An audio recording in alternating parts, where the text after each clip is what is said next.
એ કે ખોટું ન લગાડો તો એક વાત કરું કે શું?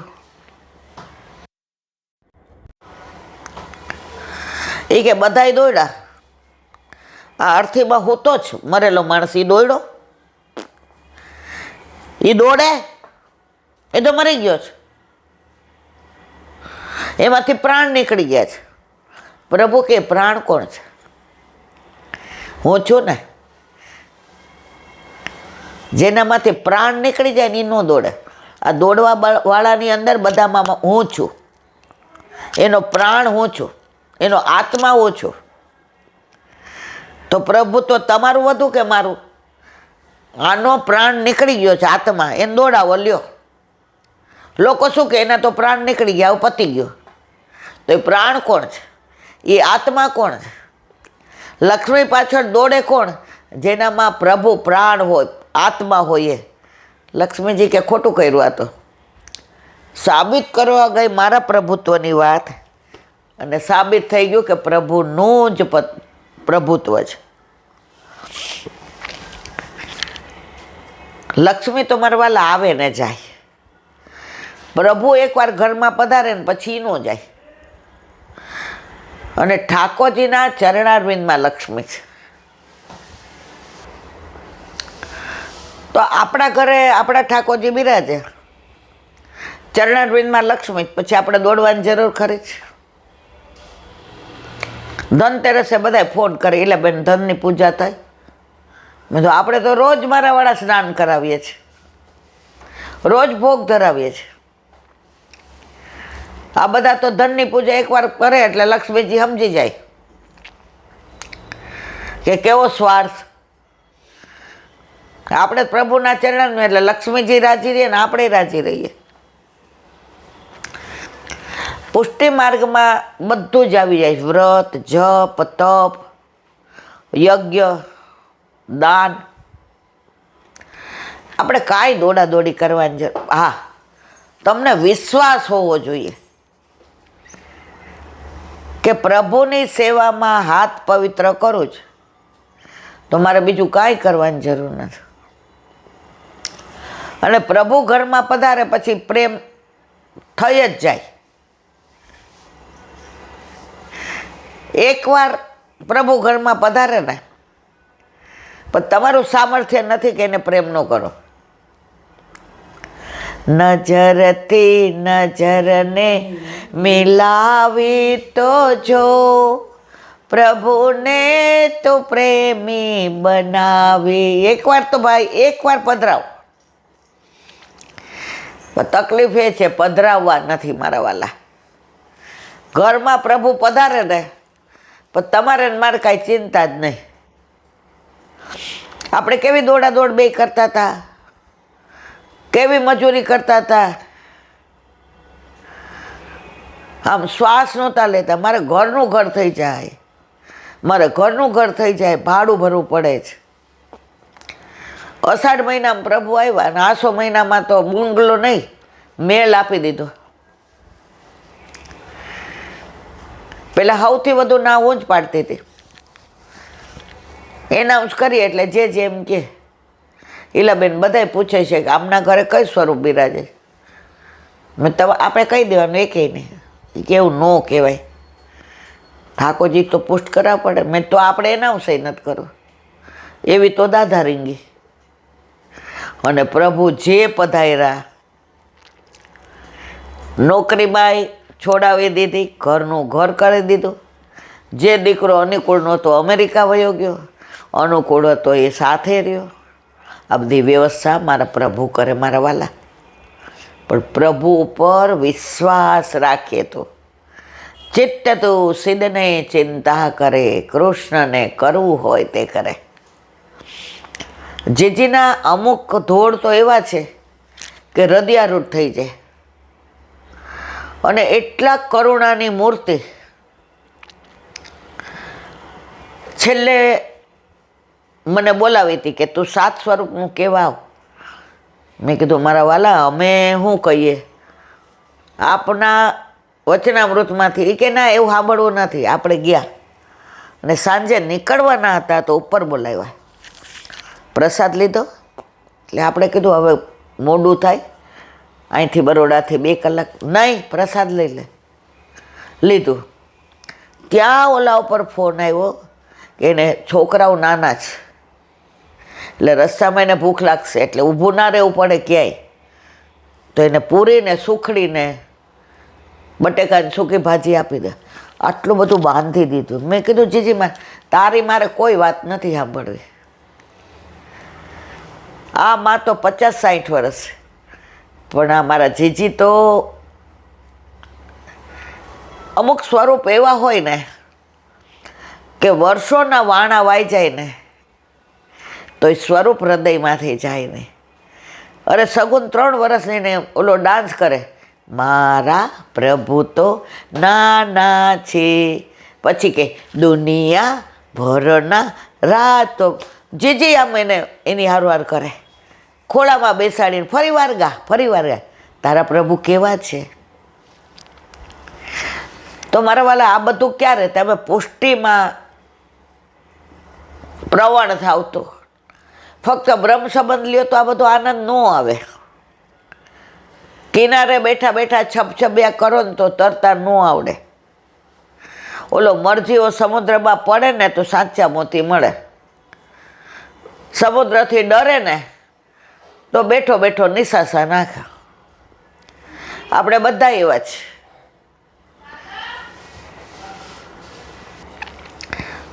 તો પુષ્ટિ પ્રભુ આપણા ઘરે આપણા માથે બિરાજે ને વલ્લભ થકી પડે સર્વસેલો. તો વલ્લભ ઉપર દ્રઢ વિશ્વાસ.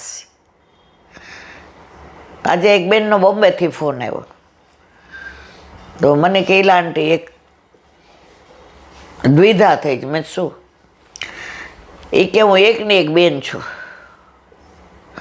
અને ઠાકોરજીને 8 યામની સેવામાં પહોંચું છું. અમે 2 જ જણા, છોકરા નથી, એટલે અમારું સર્વસ્વ અમારા ઠાકોરજી.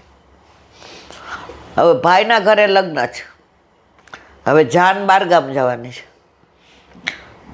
અમે બહુ લૌકિકમાં ક્યાંય જતા નથી, અમારા છોકરા નથી, પછી અમારે આ બધામાં કાંઈ પડવાની જરૂર નથી. અને બધાય મર્યાદા માર્ગે, સબ બંદર કે વ્યાપારી. હવે મારા ઠાકોરજી પુષ્ટ થઈને આવ્યા ત્યારથી મેં ક્યાંય નથી પધરાવ્યા. હવે જો ન જાઉં એકને એક બેન તો સમાજમાં ખરાબ લાગે, એ વાંધો નહીં, વાતો કરે એનો વાંધો નહીં, પણ મારી માને દુઃખ થાય. હવે કરવું શું? અને રોવે કે ઊંઘ નથી આવતી, ખાવાનું નથી ભાવતું, કે મારા પ્રભુ મારા વિના નહીં રહે, મારા જ હેવાયા છે. અમારા ઘરમાં તમારે તો જો તમારે તૃપ્તિ છે, આકાશ છે, એ બધાય પ્રભુ એનાથી હેવાયા છે. ભલે તમારા જેટલા ન હોય, પણ 1-2 દી રે એટલા હેવાય. મેં કીધું હા. મેં કીધું કાલે જ અમે બાયડ ને વીરપુર ને કપડ જવાના છે સવાર 6 વાગે. તો પહેલાં તો હું એકલી હતી તો સવાર 3:30 ઉઠીને પહોંચી લેતી. હવે બહુ ના પાડે છે કે થોડા અમારા હેવાયા થવા દો ને. પણ એલાબેન અમારે તો એક જ મારો વાલો, એકનો એક. માનો કે મારે એકનો એક દીકરો છે, મારે એકનો એક છે. તો હવે શું કરું? લઈ જવાય એમ છે નહીં, કારણ કે ઉતારો દેરાસરમાં આપ્યો છે. મેં કીધું જો વિરહ ગુસાઈજીને વિપ્રયોગ થયો 6 મહિનાનો, તો એ વિપ્રયોગમાં પ્રભુને કેટલી બધી વિજ્ઞપ્તિ કરતા હતા. તો તમે 2 દિવસ વિરહ કરો, એ કે બહુ અઘરું છે. મેં તો અઘરું છે ને એ પ્રભુમાં પ્રેમ વધારશે. તમને ફીલ થશે કે ઠાકોરજી વિના જીવન કેવું છે. ઠાકોરજી વિના મારા વાલા આપણે અધૂરા છીએ. ઠાકોરજી હોય ને તો મધુરા છીએ.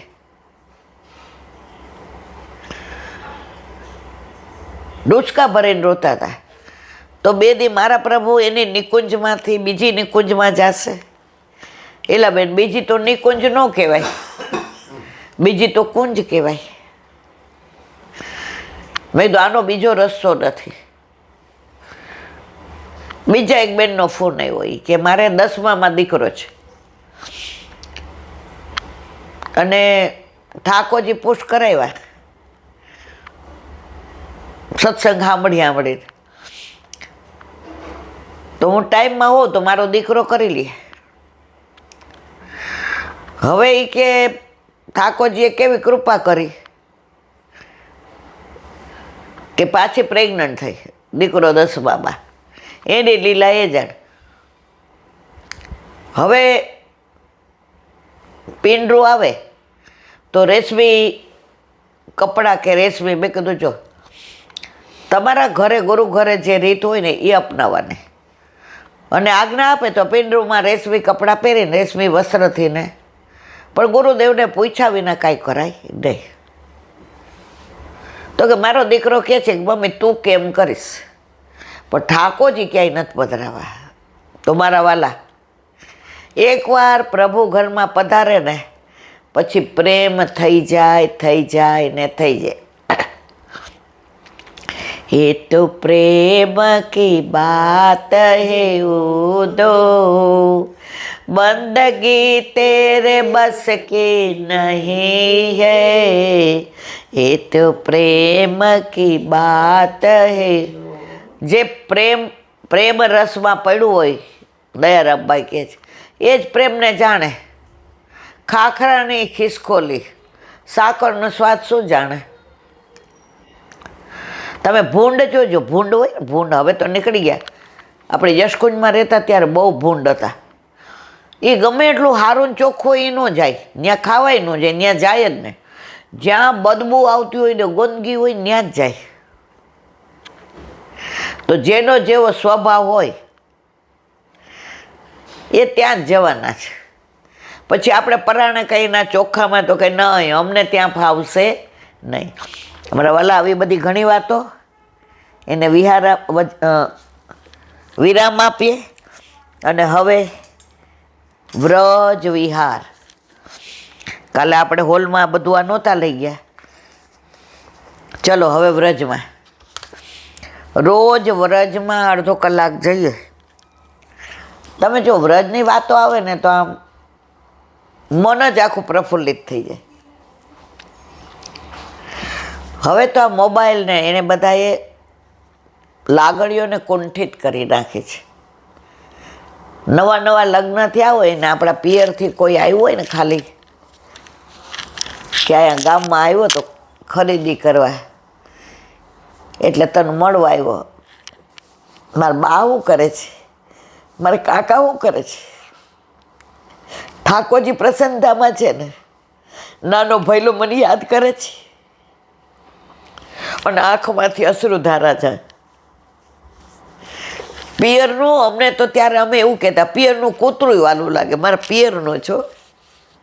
તો વ્રજ આપણું પિયર છે મારા વાલા, ત્યાંથી જ આવ્યા છે અને ત્યાં જ પાછું જવાનું છે. તો વ્રજ વિહાર હાથમાં લઈએ, વ્રજ ખડું થઈ જાય.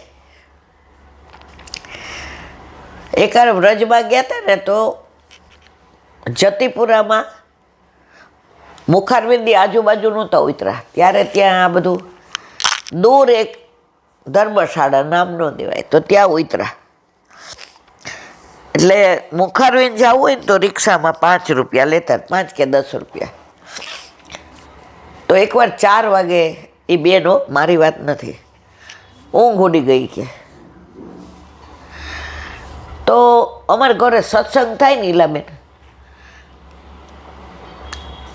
તો ઘણીવાર ભગવદીઓ વાતો કરે કે સવારે ગિરિકંદરામાં પ્રભુ એ કે તમને ઓલું કીર્તન ખબર છે ઉત્થાપનમાં ચત્રભુજદાસ ગાય મેધુના, ત્યારે આપણા ઘરે પ્રભુય નહોતા. અને સાચું કહું, આ પુસ્તક હાથમાં વલ્લભ ફરવા જતા હતા, પિકનિક માટે જતા હતા. પણ વૈષ્ણવ હતા ને એટલે આનંદ, મજા કરવા જતા હતા, આનંદ કરવા નહોતા જતા. એટલે પછી મેં કીધું, તો 4 વાગે બેન ઉઠી ગયા. હવે અમારા બે વચ્ચે એક જ રૂમ હતો, અને તમે તો પહેલાં આવતા નહોતા, જવાબદારી, પૈસા ને પ્રેસ ને.